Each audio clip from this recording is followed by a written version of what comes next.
और एक बार फिर से आप सभी का स्वागत है और सुबह 7 बजे की बुलेटिन की शुरुआत करेंगे आज की 7 बड़ी खबरों के साथ। तो तुर्की सीरिया में भूकंप से तबाही लगातार जारी है। 21,000 से ज्यादा की मौत का आंकड़ा पहुंच गया है। तुर्की को $1.78 बिलियन देगा वर्ल्ड बैंक। इसके बाद अगली बड़ी खबर, बाल विवाह पर असम पुलिस ने बड़ी कार्रवाई की है। 2,763 लोगों को अब तक गिरफ्तार किया जा चुका है। लखनऊ से बड़ी खबर, प्रधानमंत्री नरेंद्र मोदी आज ग्लोबल समिट का शुभारंभ करेंगे। वहीं अगर बात की जाए पाकिस्तान का विदेशी मुद्रा भंडार $3 बिलियन से नीचे आ गया है। वहीं आंध्र प्रदेश के ऑयल फैक्ट्री में दम घुटने से 7 कर्मचारियों की मौत हो गई है। और अब बात करते हैं स्पोर्ट्स की। पहले टेस्ट का दूसरा दिन है। पहली पारी में टीम इंडिया 100 रन पीछे चल रही है। चलिए आगे बढ़ते हैं, रुख करते हैं कुछ दूसरी खबरों का। तो गुरुवार को स्कूल से छुट्टी हुई, पीठ पर बस्ता टांगे फुल मस्ती के साथ बच्चों की टोली आगे बढ़ती हुई, दौड़ते भागते जल्दी से घर पहुंचने के लिए ये अपने ऑटो तक पहुंचे। स्कूल से घर का सफर शुरू हुआ, लेकिन रास्ते में सामने से उतनी ही तेजी से मौत चली आ रही थी। भानु प्रतापपुर और कांकेर के बीच कोरर के पास ऑटो को तेज रफ्तार ट्रक ने रौंद डाला। इस भीषण हादसे में 7 स्कूली बच्चों की मौत हो गई। गंभीर रूप से घायल एक बच्चा गौतम मंडावी को रायपुर में मेकाहारा में भर्ती कराया गया है, जहां पीड़ित का इलाज जारी है।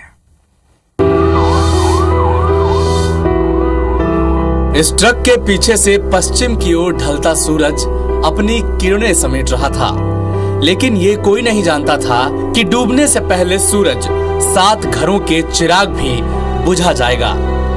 कांकेर से भानु प्रतापपुर जाने वाली सड़क पर कोकर के पास 9 फरवरी की शाम हौलनाक हादसा हुआ, जिसमें स्कूल से ऑटो में सवार होकर लौटते वक्त घर आने से पहले 7 मासूम बच्चों की मौत आ गई।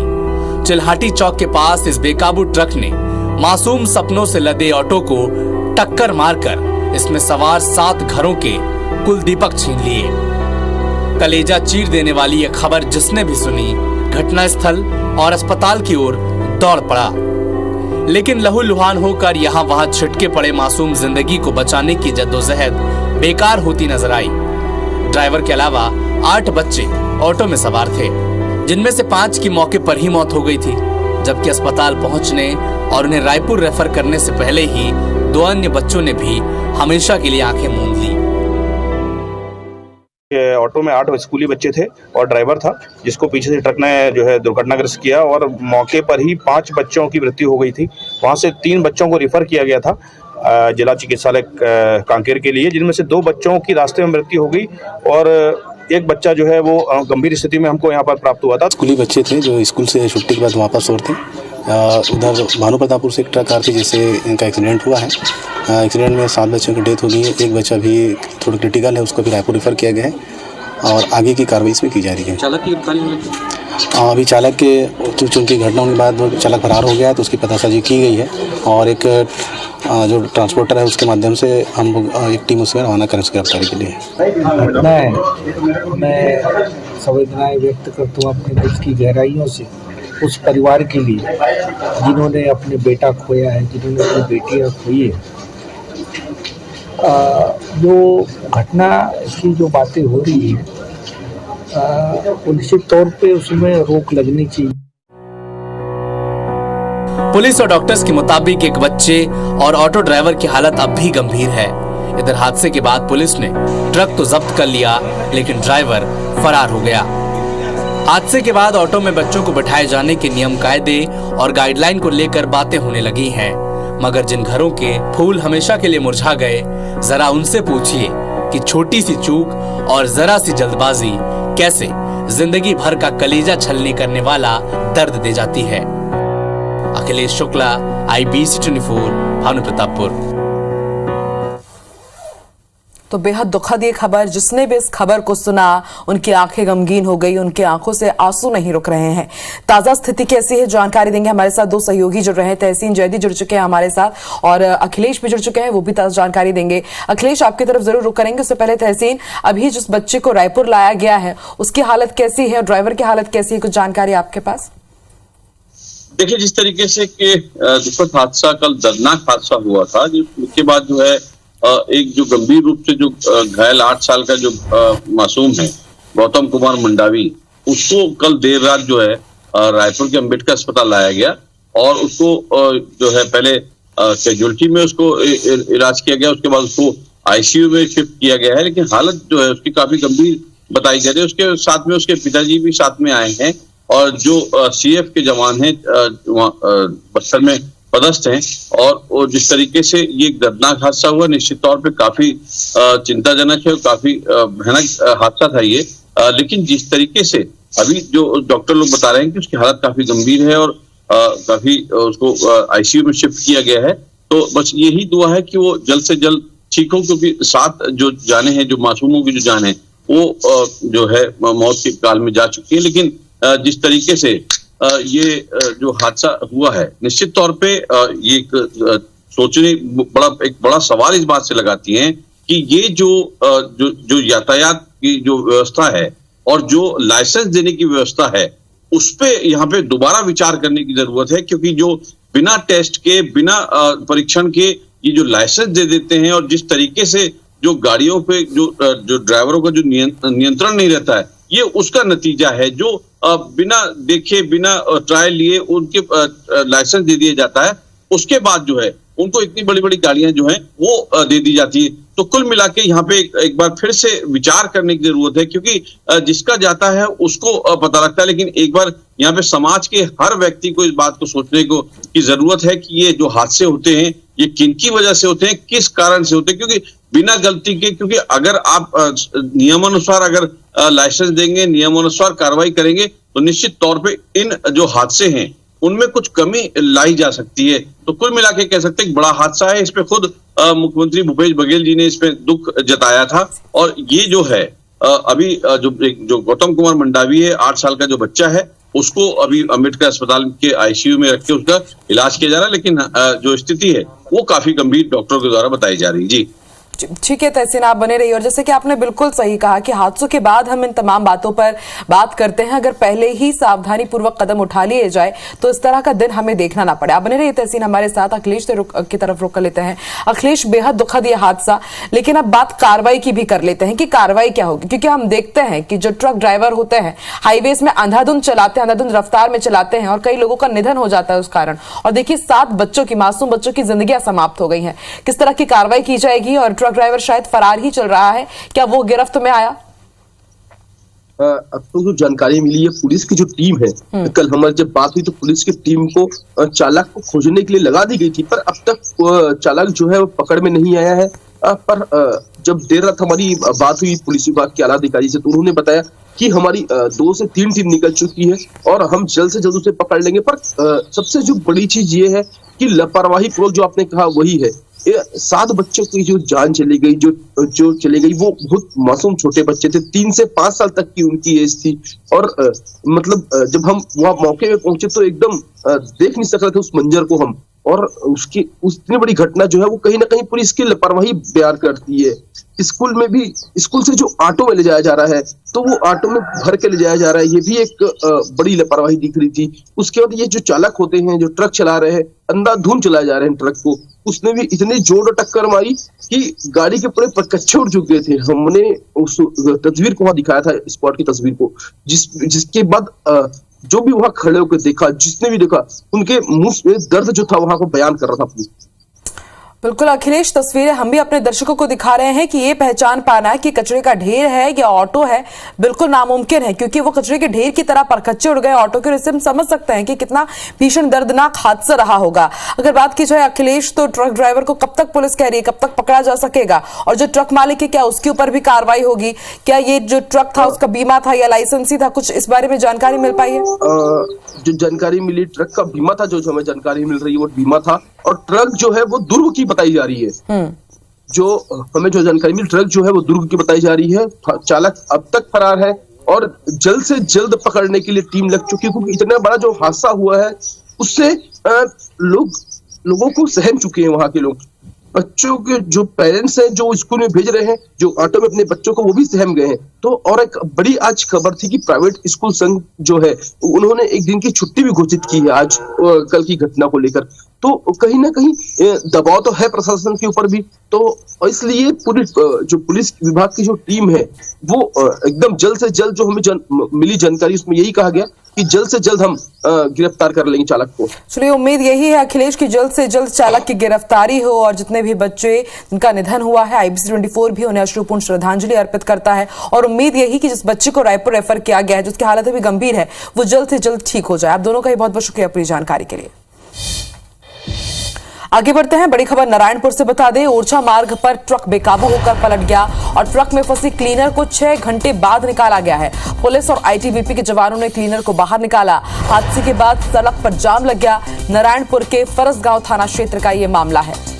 तो एक और हादसे की तस्वीर हम आपको दिखा रहे हैं। बेकाबू ट्रक पलट गया और उसके बाद ट्रक में फंसे क्लीनर को करीब 6 घंटे बाद निकाला गया। पुलिस और ITBP के जवानों ने क्लीनर को निकाला और ऐसे में आप अंदाजा लगा सकते हैं कि क्लीनर ट्रक के अंदर 6 घंटे तक फंसा रहा तो ये हादसा कितना बड़ा रहा होगा। हादसे के बाद सड़क पर जाहिर सी बात है जाम लग गया। नारायणपुर के फरसगांव थाना क्षेत्र का यह मामला है। देर रात की तस्वीरें आपकी टीवी स्क्रीन पर। ये तस्वीरें हम आपको दिखा रहे हैं। नारायणपुर के फरसगांव में देर रात ये दर्दनाक सड़क हादसा हुआ है। कोई जनहानि नहीं हुई, लेकिन जो ट्रक का क्लीनर था बेहद बुरी तरह से जख्मी हुआ है क्योंकि उसको निकालने में करीब 6 घंटे का वक्त लग गया। पुलिस और ITBP के जवान मौके पर पहुंचे, तब जाकर के क्लीनर को बाहर निकाला गया। उसके बाद उसे अस्पताल भेजा गया है जहां उसका इलाज जारी है। हादसे के बाद दोनों ही तरफ सड़कों में जाम लग गया। उसके बाद पुलिस टीम पहुंची और जाम को खुलवाया गया है। नारायणपुर के फरसगांव थाना क्षेत्र का ये पूरा मामला है।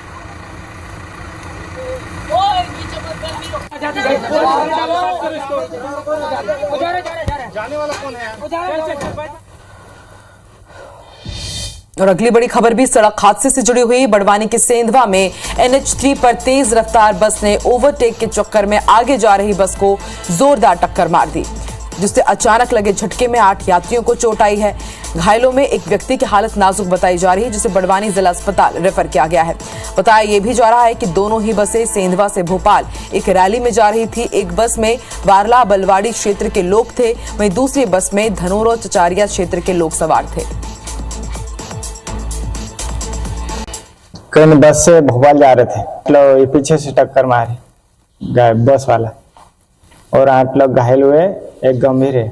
घायलों में से कम उसमें से 2 की थोड़ी गंभीर हालत है, जिनमें को अपन ने बड़वानी रेफर किया है और वो अभी निजी अस्पताल में लेके गए हुए हैं और बाकी जो है यहीं पे प्राथमिक उपचार उनका चल रहा है और अभी यहाँ पे भर्ती किया गया है उनको।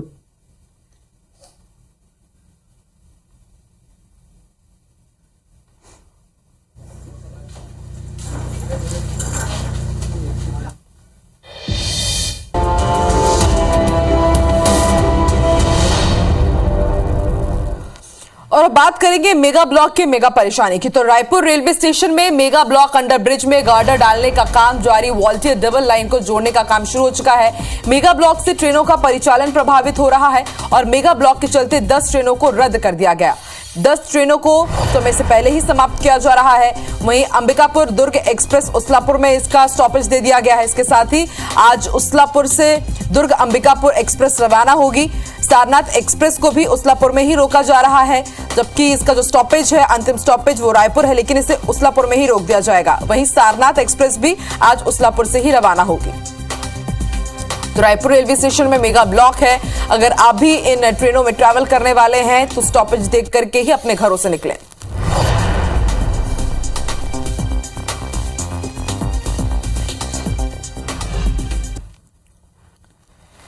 मध्य प्रदेश में धर्म परिवर्तन कर चुके अनुसूचित जनजाति समाज के लोगों की डिलिस्टिंग की मांग तेज हो गई है। इसे लेकर जनजाति सुरक्षा मंच आज राजधानी भोपाल में आंदोलन करने जा रहा है।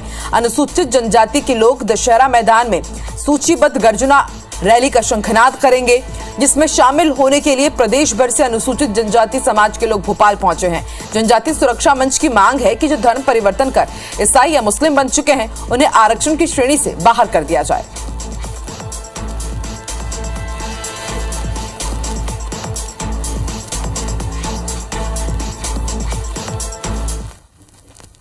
तो इसमें जो धर्मांतरित व्यक्ति है उसको जनजाति के अधिकार नहीं मिलना चाहिए। हमारा एकमेव उद्देश्य है डिलिस्टिंग का विषय को लेकर के हम लोग ये बड़ा आयोजन मध्य प्रदेश में कर रहे हैं। मध्य प्रदेश में आज भी कई सियासी गतिविधियां तेज रहेंगी। युवाओं से जुड़ने के लिए मुख्यमंत्री शिवराज सिंह चौहान ने नई पहल की है और आज सीएम शिवराज सिंह चौहान सुबह 10 बजे से 10:30 बजे के बीच इंस्टाग्राम पर भांजा भांजी से संवाद करेंगे। दूसरी तरफ पूर्व सीएम और कमलनाथ पीसीसी चीफ कमलनाथ आज शिवपुरी दौरे पर रहेंगे। कमलनाथ पोहरी के बैराड़ में जनसभा को संबोधित कर पार्टी के पक्ष में माहौल बनाएंगे।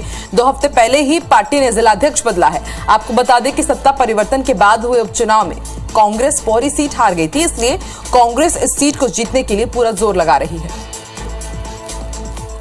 तो 2 तस्वीरें हम आपको देख रहे हैं और पूर्व सीएम वर्सेस सीएम की ये जंग है। मध्य प्रदेश में सियासी गतिविधियां आज भी तेज रहेंगी। युवाओं को साधने पर फोकस रहेगा। अगर बात की जाए पूर्व सीएम कमलनाथ की, तो वो आज पोरर में चुनावी सभा को संबोधित करेंगे। वहीं सीएम शिवराज सिंह चौहान आज इंस्टाग्राम में भांजे और भांजियों से संवाद करेंगे।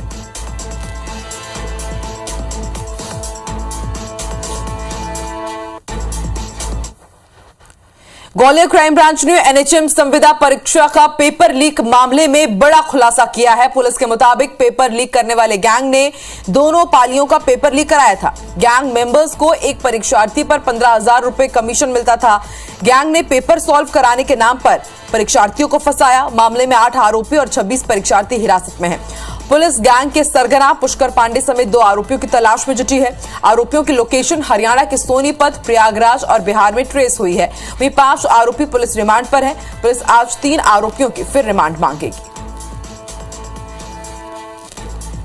एक जो मुख्य आरोपी अभी भी बाहर है, जिसके लिए हमारी टीम लगी हुई है। साथ ही ग्वालियर में एक कोचिंग संचालक जो है वो भी अभी हमारे उस पे आया है इंट्रोगेशन के बाद। तो इन दोनों की तलाश के लिए हमारी टीम लगी हुई है।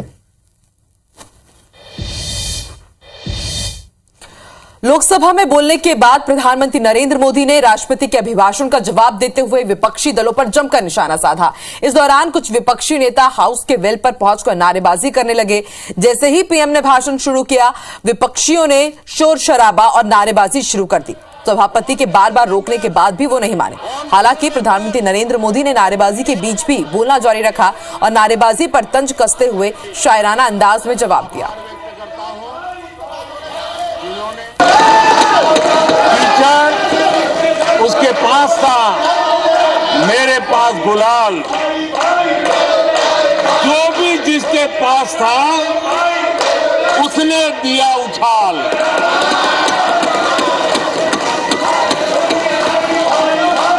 और अच्छाई है, जितना कीचड़ उछालोगे कमल उतना ही ज्यादा खिलेगा। प्रधानमंत्री नरेंद्र मोदी ने इस दौरान कांग्रेस को जमकर आड़े हाथों लिया और कहा कि कांग्रेस के लोग दावा करते हैं कि उन्होंने देश की नींव रखी। पीएम ने कहा कि कांग्रेस ने देश के 60 साल बर्बाद कर दिए। जिस नींव की वो बात कर रहे हैं उसमें गड्ढे ही गड्ढे हैं। इन सालों में किसी समस्या का स्थायी समाधान हमें नहीं मिला। तो मुझे नजर आया कि 60 साल कांग्रेस के परिवार ने, हो सकता है उनका इरादा मजबूत नींव बनाने का हो, मैं उस पर कोई टिप्पणी करना नहीं चाहता। लेकिन 2014 के बाद आकर के मैंने देखा कि उन्होंने ही गड्ढे कर दिए थे। उनका इरादा नींव का होगा, लेकिन उन्होंने गड्ढे ही गड्ढे कर दिए। और बात स्पोर्ट्स की, भारत और ऑस्ट्रेलिया के बीच बॉर्डर गावस्कर ट्रॉफी का पहला मुकाबला नागपुर में खेला जा रहा है। दूसरे दिन का खेल आज सुबह 9:30 बजे से शुरू होगा। पहला दिन भारत के नाम रहा। टीम इंडिया के कप्तान रोहित शर्मा 56 और आर अश्विन 0 रन से अपनी पारी आगे बढ़ाएंगे। 177 रन के जवाब में भारत ने दिन का खेल खत्म होने तक 1 विकेट पर 77 रन बना लिए हैं। पहली पारी में भारत 100 रन पीछे है। रोहित और अश्विन नाबाद रहे। वहीं केएल राहुल 20 रन बनाकर टॉड मर्फी का शिकार हुए।